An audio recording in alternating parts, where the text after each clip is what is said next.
Since part 1 and 2 blew up, let's get into the actual conditions everyone's asking about. I'm going to break this down in simple language. Fatty liver isn't just fat in your liver. Two big things are happening. One, fat starts getting stored inside the liver cells because the liver can't process fats, sugars, toxins, or hormones efficiently anymore. Two, inflammation builds up and the liver gets bigger, thicker, and slower. Fatty liver shows up in people who have high toxin load, have sluggish bile, eat low quality fats for years, have blood sugar swings, are chronically inflamed, or have no gallbladder and the liver is stressed trying to compensate. Gallbladder sludge is basically thickened, stagnant bile. Bile is supposed to be thin, flowing, and released on demand. Sludge causes things like nausea, bloating, right shoulder pain, floating stools, pain after meals, and eventually stone formation.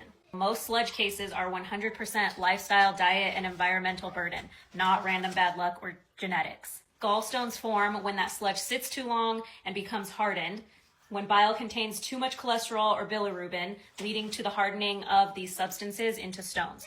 They can also develop if there's not enough bile salts to help dissolve cholesterol. Cholesterol itself is not the enemy though. Our body's environment is, and I'll do a whole deep dive on that one day. And this is why removing the gallbladder doesn't fix anything. The organ wasn't the cause, the environment that created the stones was. When the gallbladder is removed, the liver is forced to then drip bile constantly, work harder to digest fats, compensate for the missing storage tank that was the gallbladder. Try to manage both bile production and detoxification without the gallbladder's support. This is why fatty liver skyrockets after removal, because the liver has to absorb the entire workload alone.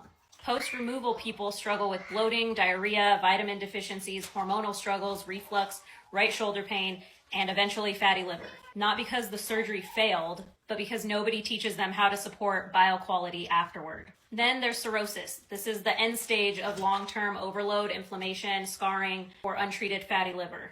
By the time someone hears cirrhosis, the liver has been waving red flags for years. Gallbladder polyps are usually cholesterol deposits from poor bile flow and inflammation. Most are benign and caused by the same environment that created the sludge or the stones. And again, it's an environment issue, not a random growth. Some do have a small risk of becoming cancerous, especially if they are larger than a centimeter and are paired with sludge or stones.